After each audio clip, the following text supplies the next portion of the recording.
23 degrés dans ma voiture, 23 degrés. Bon, après, il faut que 10, hein, mais oui, il y a plein de poussière, excusez-moi. Mais 23 degrés. En effet, dans ma voiture, il fait chaud. Mais il fait 10 degrés dehors, mais il fait très bon. Il fait très bon, franchement. Enfin, le printemps arrive. Hello hello, nous sommes le jeudi 7 mars, je commence enfin officiellement ce vlog. Alors j'avais déjà filmé deux petits extraits en début de semaine, notamment un extrait où j'étais étonnée parce que dans ma voiture il faisait 23 degrés. Mais voilà, je commence officiellement ce vlog maintenant parce que j'ai été très occupée ces jours-ci et voilà. Cette semaine on n'a pas Enzo, il est à la mer avec mes parents. Ce qui fait que on prend pas mal de temps pour nous en fait et ça fait du bien, même si Enzo me manque quand même, mais rien que le fait d'avoir moins de stress le matin, parce que devoir préparer un enfant le matin en même temps que nous doit se préparer pour le travail et tout ça, ça génère quand même une source de stress, en tout cas pour moi, de devoir bien être à l'heure pour le train, le déposer à l'école, etc. Donc là j'avoue que ça fait quand même un petit peu du bien. Donc voilà, c'est une semaine un petit peu plus relax. Ce qui ne fait pas que je lis spécialement plus, parce qu'en fait, le soir, pour le moment, tous les soirs cette semaine, mon compagnon est là. Et on est à fond dans la série Killing Eve qu'on a commencé il y a 2-3 semaines, je ne sais plus, 2 semaines je pense. Et du coup, le soir, on regarde ça. Donc aujourd'hui, cette semaine, là pour le moment, je suis encore sur 2 BD que j'ai pas encore terminé, je ne sais pas pourquoi. Et un livre, j'arrive à la fin, il me reste 40 pages. Je vous en parlerai après. Par contre, j'écoute pas mal d'audiobooks, puisque j'ai fini le Lisa Gardner dont je vous parlais dans le vlog précédent. Et je suis en plein le Marie Vareille et il me semble que j'ai lu un autre audiobook, je ne sais plus, je vais devoir aller voir dans ma liste. Ah oui, j'en ai lu un autre, oui. J'ai lu le dernier tome du coup de la saga La saison des débutantes de MC Beaton. Je me poserai un petit peu après pour vous faire un point lecture. Là, ce que je vais surtout vous montrer maintenant, c'est les livres que j'ai reçus cette semaine jusque maintenant. Hop là. Alors, cette semaine, pour le moment, j'ai reçu... Alors hier j'ai reçu 2 Charleston qui je trouve tombent très bien pour le Mars au féminin parce que c'est 2 autrices féminines. Là c'est un roman qui parle du Japon, voilà le roman le plus émouvant sur le Japon. J'adore le Japon, du coup j'ai vraiment hâte de voir où est-ce que ça va nous emmener. Et ici c'était notre terre de Kathleen Grissom, oui là j'ai pas dit, c'est donc la femme au kimono blanc de Hannah Jones. Anna Jones, il n'y a pas de H, c'est pourquoi je fais le... Et c'était notre terre de Kathleen Grissom. C'était notre terre, c'est tout? Il y a un truc en dessous, non, c'était notre terre. Donc là, ça parle, il me semble, plus des Indiens d'Amérique, hein, du coup. Mais voilà, ça a l'air d'être 2 très beaux livres. Je crois que cette semaine, je vais lire celui-ci parce que vraiment, il me tente énormément. J'ai reçu un livre que j'attendais avec grande impatience. C'est Ilos de Marion Prunet. Marion Prunet, elle avait écrit Plein Gris, je crois que c'était Plein Gris, que j'avais adoré et du coup voilà, j'ai hâte de la découvrir dans un autre roman. Ses couvertures sont à chaque fois un peu dans le même style, la mer, etc. Voilà, du coup j'avais adoré Plein Gris, donc j'ai vraiment hâte de lire la suite. C'est pas une suite du tout, de lire ce nouveau livre de l'autrice. J'ai reçu avec une chouette vidéo. En fait, ce livre-là était dans une enveloppe avec un code un QR code. Je suis fatiguée aujourd'hui. Un QR code à scanner. Et en fait, c'était un mot de l'auteur qui nous présentait vite... Enfin, c'était même pas... C'était plutôt une mise en bouche du roman. Et j'ai trouvé ça vraiment très chouette. Donc, c'est Triangle Noir de Nico Taclan. Alors, celui-là, il me donne plus envie de le lire en hiver. Enfin, vous allez me dire, on est encore en hiver. Mais bon, voilà, en hiver. Mais je vais pas le laisser traîner autant. Donc voilà, je vais... Oh, il est dédicacé! Oh, trop chouette, j'avais même pas vu. En fait, souvent on reçoit les livres et je les ouvre pas avant de les lire et du coup je vois pas qu'ils sont dédicacés. Ah, trop chouette. Tout ça, ce sont les services presse, évidemment. Enfin, évidemment, je sais pas pourquoi je vous dis évidemment, mais ce sont les services presse. Donc voilà. J'ai reçu de Dupuis 2 BD, j'ai reçu Cédric le tome 36, je suis une grande fan de Cédric, et j'ai reçu cette BD qui a l'air juste magnifique, c'est Les Mondes Perdus, le tome 1, le crâne de Lubantum, de Lemo et Ocha. Voilà, du coup, je vous ferai un point lecture tout à l'heure, je vais un peu faire des photos pour Instagram aussi. Va falloir que je me bouge un peu. Et ben voilà, je vous prends tout à l'heure du coup pour vous parler un petit peu de mes lectures en cours. En fait, j'attends d'avoir fini mes 2 BD et le livre que j'ai en cours pour faire un point, pour vous parler de tout en même temps. Comme ça on est posé et je fais tout d'un coup. Je vous reprends, on est toujours jeudi. Je viens vous faire un petit point sur mes... Sur mes lectures terminées, du coup, bon, je vais peut-être pas le faire tout d'un coup parce que je risque d'avoir la flemme, mais je vais vous parler en priorité du coup de Marie Vareille. Donc là, je l'ai pas encore en livre, vous êtes un peu de travers, en livre physique. Je ne l'ai pas encore en livre physique, normalement je devrais le recevoir de Charleston mais je ne l'ai pas encore reçu, mais du coup j'ai terminé l'audiobook et quelle claque, quelle claque. C'est un livre dont il va être très difficile de vous parler sans rien vous spoiler. Il y a 2 grandes révélations dans le roman qui m'ont toutes les 2 surprises. La deuxième, je l'ai devinée, mais vraiment en dernière minute en fait. En commençant le chapitre, je me suis dit « Ah !» Il y avait quand même... En fait, à chaque fois pendant le roman, il y avait des petits trucs qui me tiquaient, mais j'arrivais pas à mettre le doigt sur quoi. Et voilà, c'était des révélations incroyables. Marie Varey arrive vraiment à garder un suspense jusqu'au bout. Voilà. Mais c'était un roman surtout très... qui vous prend aux tripes, très poignant. Je vais fermer la porte parce qu'on entend Bruno qui regarde Dragon Ball. Donc très poignant, en fait ça parle eh bien de violence conjugale, violence contre les femmes, et ça parle aussi de ces enfants qui sont témoins de violences sur leur mère, et comment ça les a construits, comment ça les impacte au quotidien et comment est-ce qu'ils vivent finalement ce stress post-traumatique qui reste même des années après. Voilà, sans vouloir trop en dire, mais c'est très intéressant à ce niveau-là parce que c'est vraiment des traumatismes qui font partie d'eux-mêmes. Vraiment, voilà. Il y a notamment, en fait il y a plusieurs voix dans ce roman. D'ailleurs j'aime beaucoup la version audio parce que du coup il y a 3 voix différentes, mais je crois que la voix, en gros il y a la voix d'Abigail adulte et la voix d'Abigail enfant. Je crois que la voix d'Abigail adulte et enfant c'est la même, mais c'est juste qu'elle prend une voix de petite fille. Et puis à un moment il y a un thérapeute qui parle, un psychiatre, je pense que c'était un psychiatre, qui parlait là, du coup c'est une voix d'homme. Je trouve qu'ils interprètent très bien les personnages. Et en fait ce que je trouve très intéressant c'est, enfin j'ai beaucoup aimé tout le roman globalement, mais les parties du journal intime d'Abigail quand elle est enfant, je les ai trouvées très intéressantes et très effrayantes parce qu'en fait on voit à quel point Abigail assimile les paroles de son père, des paroles qui sont finalement très violentes, sans qu'elle le remarque spécialement. C'est-à-dire des paroles où il dit que c'est lui qui ramène l'argent à la maison, plein de petites piques quotidiennes envers sa mère, qu'elle assimile vraiment comme une normalité. Et c'est vraiment effrayant de voir à quel point l'esprit d'un enfant est facilement manipulable et pour elle ça devient une normalité vraiment. Et puis il y a aussi cette violence voilà, qui est quotidienne. Voilà, c'est un roman où j'ai pas vraiment trop envie de vous en dire parce qu'il y a vraiment beaucoup de révélations, des grosses révélations. Donc voilà, je vais vraiment rester, vous en parler de manière superficielle, mais c'était un super beau texte qui est très réaliste, je trouve, et qui aborde ces sujets difficiles de manière très juste, avec les bons mots. Voilà, c'était absolument... Enfin, ça m'a beaucoup touchée. Je trouve que c'est un livre que j'ai bien fait d'écouter cette semaine-ci, puisque demain c'est la journée des droits de la femme, du coup ça tombe bien. Et un autre livre du coup que je suis contente d'avoir lu cette semaine, qui tombe à pic pour la journée des droits de la femme, c'est donc Toutes des filles en jaune de Florence Inkel, où ici on va suivre en fait Adèle, c'est Adèle? Oui, Adèle qui se promène dans la rue à Paris, elle va se rendre à un rendez-vous important pour elle. Elle est en robe, et elle va se faire siffler par un homme qu'elle ne connaît pas. Elle l'ignore, l'homme devient un peu insistant, il commence à faire des petits bruits avec sa bouche, etc. Il la suit, bref, il devient oppressant. À un moment, elle s'énerve, elle se tourne vers lui et elle lui dit « Lâche-moi, connard ». Le gars réagit super mal et il lui fout une gifle d'une violence incroyable et au point qu'elle tombe à terre et qu'elle se fracasse le nez au sol. Personne ne réagit. Personne ne réagit et il y a juste une dame sur un balcon qui la filme, qui filme la scène. Sur ça, Adèle part en courant et voilà, ça s'arrête là. Et puis en fait, la dame qui a filmé Adèle va en discuter avec un collègue et ami et cette vidéo va finir postée sur les réseaux et en fait elle se rend pas compte, cette dame, à quel point ça va prendre une ampleur incroyable.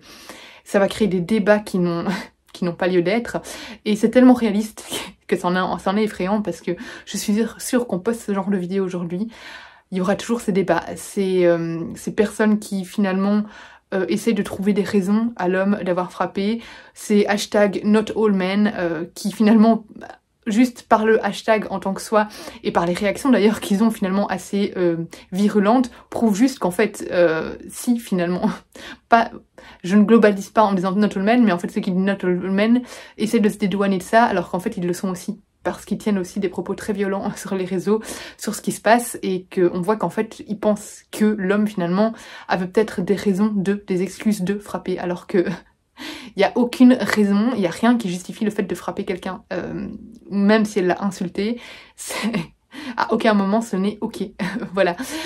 Et donc, c'est un livre qui m'a vraiment beaucoup énervée, mais qui m'a beaucoup révoltée. C'est un roman choral, on suit plusieurs personnages qui vont être témoins de cette scène et ça va les impacter. Miko, non. Qui sont témoins de cette scène et ça va les impacter d'une certaine manière chacun. Ils ont tous un âge différent. Et en fait, avec certains personnages, on va voir que ils vont eux-mêmes se rendre compte en fait de certaines de sexisme ordinaire en fait qui fait partie de leur vie, ils s'en sont pas rendu compte jusque là. Par exemple, on a Joachim qui se rend compte, enfin qui en parle à un moment de cette vidéo avec ses parents et son père a des remarques absolument hallucinantes. Enfin voilà, voilà, j'ai trouvé que c'était un livre vraiment très intéressant, très bien amené, très bien construit et tellement important qui montre qu'il est temps d'ouvrir la parole là-dessus et qu'il y a encore tellement, de progrès à faire à ce niveau-là. Voilà, vraiment je l'ai beaucoup aimé et je ne peux que vous le conseiller. J'ai terminé la saga du coup, la saison des débutantes, le tome 6 est le dernier, avec Harriet la discrète. Je vais pas m'attarder dessus trop longtemps, on reste vraiment dans le même esprit que les tomes précédents, avec une jeune femme qui va demander de l'aide auprès des sœurs Tribble pour pouvoir trouver un mari dans cette société anglaise du 19e siècle. Donc voilà, avec des mœurs vraiment respectées, des coutumes, des rangs, la noblesse, etc. Voilà, vraiment le paraître est très important. Et avec ce décalage complet avec les sœurs Tribble qui, elles font aussi partie de la bonne société, mais qui sont complètement délurées, complètement loufoques. Et voilà, du coup ça donne un côté assez comique au récit et voilà, j'ai beaucoup aimé. Je suis un peu déçue de la fin, mais en même temps ça va avec la société dans laquelle les personnages évoluent. Mais voilà, j'ai passé un bon moment avec Harriet la discrète et je trouve que c'est une chouette saga. J'ai reçu dans ma boîte aux lettres Veggie et Enthousiaste sans recette gourmande pour tous les moments de la semaine. Ça a l'air trop bon. Je vais regarder un petit peu pour puiser des idées de recettes. Et je vais peut-être essayer de cuisiner une recette dans un TikTok ou quoi avec le livre. J'ai fini du coup, comme je vous avais dit, l'audiobook de L'été d'avant de Lisa Gardner, dans lequel on suit une détective privée qui enquête sur les disparitions de jeunes femmes. Jusque maintenant, elle n'a jamais réussi à les retrouver vivantes. Et là, elle va s'inquiéter, enfin, elle va se pencher sur la disparition d'Angélique. Angélique qui a disparu du jour au lendemain. C'est une adolescente. Et voilà, elle va essayer de savoir ce qui lui est arrivé. Angélique, elle vient de milieux défavorisés. Du coup, la détective privée, comment elle s'appelle, Frankie, va devoir intégrer vraiment, ça se passe aux États-Unis, va devoir intégrer ces quartiers défavorisés et elle va être assez mal vue. Les gens vont pas trop vouloir lui parler parce que, voilà, ce sont des quartiers où les gens sont méfiants, où il y a aussi évidemment de la criminalité qui fait que elle va devoir un peu creuser la disparition d'Angélique et parfois interroger des personnes qui sont impliquées dans des choses qu'ils désirent cacher, sans trop vous en dire. Et bien notamment, elle va devoir, en tant que femme blanche, il me semble qu'elle était blanche, mais je pense que oui, mais j'ai un trou là, mais c'est pas dit, mais bref, elle va devoir en tant que femme blanche aller interroger, s'immiscer dans des milieux de noirs américains. Ici c'est une jeune fille haïtienne qui a disparu et du coup c'est une culture déjà qu'elle ne maîtrise pas spécialement et puis de nouveau il y a de la méfiance par rapport à cette femme blanche parce que ils ont l'habitude du racisme et du coup c'est quelque chose qu'on comprend, mais du coup ça lui complique un peu la vie pour enquêter. Voilà, j'ai trouvé ça assez chouette. C'est un roman que je l'ai écouté en audio, qui se laisse écouter. Après j'étais pas passionnée à 100% tout le temps, j'avais parfois du mal à me concentrer parce que mon esprit partait un petit peu ailleurs, parce que voilà, peut-être que par moments c'était un peu trop long, mais globalement j'ai trouvé que c'était un chouette thriller, un chouette page turner, et j'ai passé un bon moment en lisant ces romans, enfin en écoutant ces romans. Et là il est mis vivement une suite et une série. Je suis pas sûre à une suite, mais par contre dire que c'est le thriller le plus puissant de la décennie, non, c'est un bon thriller, mais c'est pas un thriller qui va me marquer à vie. Et enfin j'ai fini, finalement je vous aurais parlé de tout. J'ai fini 20 décembre. Une BD donc de Apollo et de Tehem, Chronique de l'abolition, qui s'intéresse ici à l'abolition de l'esclavage sur l'île de la Réunion, donc au 19e siècle. Et je trouve ça vraiment très intéressant. On suit forcément ici plusieurs esclaves, des esclaves sur l'île de la Réunion, comment est-ce qu'ils étaient traités, et on suit notamment ce jeune homme qui s'appelle Edmond qui a des connaissances incroyables en botanique, et c'est grâce à lui notamment que, et c'est un homme qui a vraiment existé, c'est grâce à lui que eh bien, sur l'île de la Réunion, ils ont réussi à apprendre une technique pour pouvoir polliniser la vanille. Et donc c'est comme ça que l'île de la Réunion va faire fortune. Et lui ne va évidemment avoir aucune reconnaissance parce que c'est un esclave, ce qui est assez révoltant. Mais du coup voilà, c'est une BD qui retrace vraiment l'histoire de l'abolition de l'esclavage sur l'île de la Réunion, et on y apprend du coup pas mal de faits historiques. J'ai trouvé ça vraiment assez intéressant à lire, assez touchant, révoltant évidemment d'un point de vue droit de l'homme, ça vous prend aux tripes. Voilà, j'ai trouvé que c'était un très bel ouvrage. J'ai beaucoup aimé les dessins également. Je vais vous en montrer quelques planches. Hop, pour que vous fassiez une idée. Hop là, je vais essayer de trouver. Voilà. Voilà, je trouve que c'est des livres qui sont toujours très intéressants à lire. Et puis c'est toujours intéressant de se souvenir qu'il y a pas longtemps, on traitait, enfin il y a pas longtemps, oui, il y a pas si longtemps que ça, hein, finalement, on traitait des humains comme ça. Et c'est absolument révoltant. Donc voilà, franchement ça a été un chouette graphique. Je vous laisse là, et je vous reprendrai à mon avis demain. Regardez-moi ce magnifique colis que j'ai reçu de Dupuis. Ça du coup je l'ai en double parce que à chaque fois qu'ils envoient un colis spécial, ils nous envoient la BD toute seule et puis la BD dans le colis spécial. Donc bon voilà, je l'ai en double, je la ferai gagner ou je la donnerai à ma soeur. On verra, à mon avis je la ferai gagner sur les réseaux. Et c'est accompagné ici d'une jolie carte, j'adore les dessins. Voilà, une carte postale, un petit carnet, plein de petites têtes de cadavres, je suis trop fan. Une trop belle illustration. Et alors cette végétation qui va être juste parfaite pour mes photos, j'adore.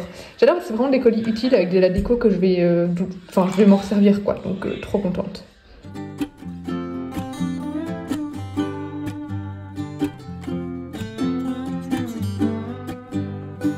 Je vais aller refaire mes ongles, ça faisait longtemps, j'avais fait une pause après les fêtes de fin d'année et du coup je suis trop contente, j'ai enfin des beaux ongles, du beau vernis. Ah j'adore. Hello, je vous ai pas dit, on est samedi matin maintenant. Tout à l'heure la petite vidéo où je vous montrais c'était samedi matin, enfin le truc où je vous montrais mes ongles. Et je viens de finir Ilos de Marion Brunet qui s'est lu vraiment très vite. Il fait moins de 250 pages et c'est du roman jeunesse, donc voilà, c'est assez fluide. J'ai beaucoup aimé, vraiment j'ai passé un bon moment, j'aime vraiment beaucoup la plume de Marion Brunet. Ici c'est le premier tome d'une trilogie dans laquelle on va se retrouver en 2052.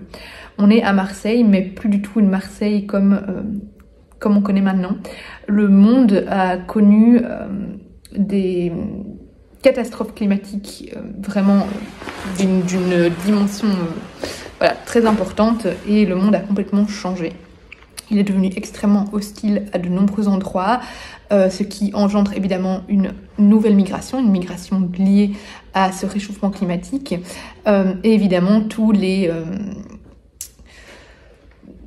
conséquences politiques et sociétale qu'il y a derrière, puisque forcément on se retrouve avec des pays de nouveau qui rejettent les migrants parce que ils essayent de s'en sortir comme ils peuvent, et autres arguments qui n'ont pas toujours sens. Et bref, du coup il y a évidemment la migration qui est au centre du récit, mais aussi le réchauffement climatique, comme je viens de vous le dire.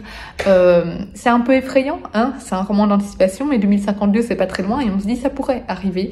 Donc voilà, on est dans ce climat vraiment très hostile, où la mer est devenue également très dangereuse, où il est difficile de s'y baigner, où beaucoup d'espèces animales d'ailleurs ont disparu, que ce soit dans la mer, sur la terre, etc. Et cette Marseille-là, enfin cette ville de Marseille est régulièrement traversée par des tsunamis. Donc voilà, c'est vraiment une ville très dangereuse. Il y a des bancs de méduses, etc., des espèces qui viennent d'autres pays qui sont arrivées à Marseille. Et voilà, et on va suivre plusieurs personnages, mais on commence avec... je viens de terminer, j'ai déjà oublié son nom.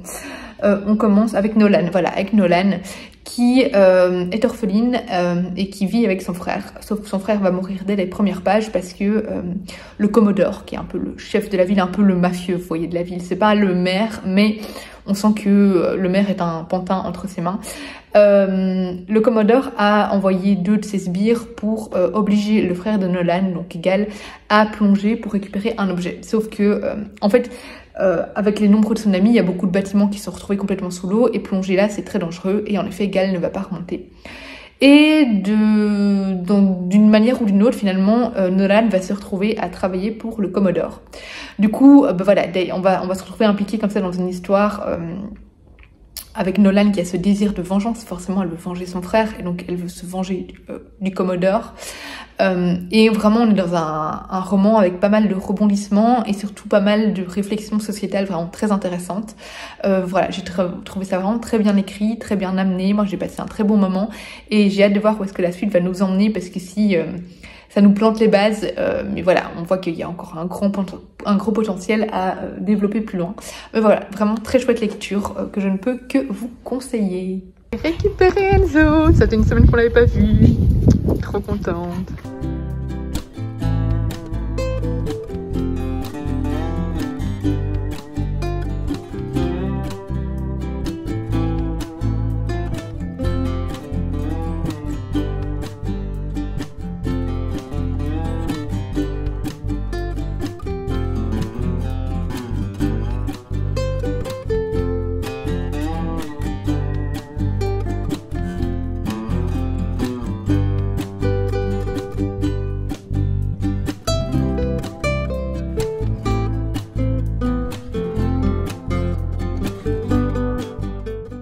Hello, on est dimanche, je suis en onesie licorne.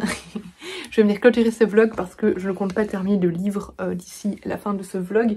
En fait, aujourd'hui, je suis surtout sur Spy X Family. J'essaye de terminer la saga. Il y a le tome 12 qui va sortir le 14 mars, je pense. Et du coup, voilà, là, il me reste plus que le 11 à lire pour être à jour dans la saga. Donc voilà mon petit programme du jour. Du coup, j'en ai lu 2 ce matin, mais je vois pas trop l'intérêt de vous faire un avis sur cette saga. Je vous en ai déjà parlé plusieurs fois, et c'est les tomes là 9 et 10, donc voilà, faire des avis lecture sur des tomes vraiment qui s'éternisent, ça n'a pas grand intérêt, je trouve. Donc voilà, j'aime bien, c'est une saga que j'aime beaucoup. Sinon, je suis toujours dans l'audiobook et je suis agréablement surprise du roman de Lynn Gorman et Marie Alino, Les étoiles s'éteignent, je ne sais plus le titre. Pour que quand les étoiles, je ne sais plus. Je crois que vous savez lesquels je parle. Je mettrai un petit visuel si j'y pense. Mais je suis agréablement surprise parce que les romans de Lynn Gorman m'avaient jamais tenté. Alors je sais que jamais je ne lirai l'autre, là, son premier roman qu'elle a sorti, parce que ça ne me tente absolument pas, et je sais d'avance que je vais les tester. Mais ceux qu'elle a écrits avec Marie Alino et même avec Mathieu Guibé, je me dis why not. Et là du coup, vu qu'il est disponible en audio sur NetGalley, je l'ai demandé et franchement j'aime beaucoup, j'accroche bien, je suis pas encore à la moitié mais j'avance bien, je suis bien dedans, je suis bien concentrée quand je l'écoute. Ça en fait avec les audios je trouve que on voit directement si on aime ou pas, parce que quand notre esprit finalement n'arrive pas à écouter l'audio, c'est qu'on n'arrive pas à accrocher à l'histoire, et là vraiment j'accroche bien. Donc écoutez, je vous en parlerai demain. Du coup, quand je l'aurai terminé, donc dans le prochain vlog, enfin demain, si je l'ai terminé demain, je vous en parlerai dans le prochain vlog, de toute façon la semaine prochaine. J'ai reçu, mes parents sont allés chercher ma commande de l'Empire des damnés que j'avais commandé en librairie, donc de J. Christophe, donc qui est le tome 2 il est où? Le tome 2 de l'Empire du Vampire. J'ai adoré, c'était un de mes coups de cœur de 2022. Je crois pas que je l'avais lu en 2023. Il est sorti en 2023 ou en 2022, je ne sais plus. Bref, ça avait été un de mes coups de cœur, de mes meilleures lectures, et je m'en souviens très bien. Donc voilà, j'ai vraiment hâte du coup de lire le tome 2. Bref, je l'attendais avec impatience. Donc ça va être sûrement une de mes lectures, une de mes prochaines lectures. Donc voilà, je vais clôturer ce vlog ici. Je ne crois pas avoir d'autres choses à vous dire. Faudrait que je me motive à faire les photos aujourd'hui, mais j'avoue que j'ai la flemme. De toute façon, j'ai plein de photos en stock d'avis que je dois publier. Donc je me dis, parce que là je dois prendre les photos de 4 trucs. Mais j'ai la flemme. Demain je suis en télétravail, je pourrais... J'aurai le temps de faire des photos. Ouais, bref, pendant ma pause midi, je ferai des photos demain. Bonne idée. Mais voilà, de toute façon j'ai encore du stock donc c'est pas urgent. Bref, tout ça pour dire que j'ai clôturé ce vlog ici. Comme ça je vous le monte pour une fois le dimanche. Et il sera en ligne lundi sans problème, lundi matin, si tout va bien. Du coup je vous laisse ici pour cette vidéo, j'espère qu'elle vous aura plu. Je vous fais des gros bisous et je vous dis à bientôt pour la prochaine vidéo.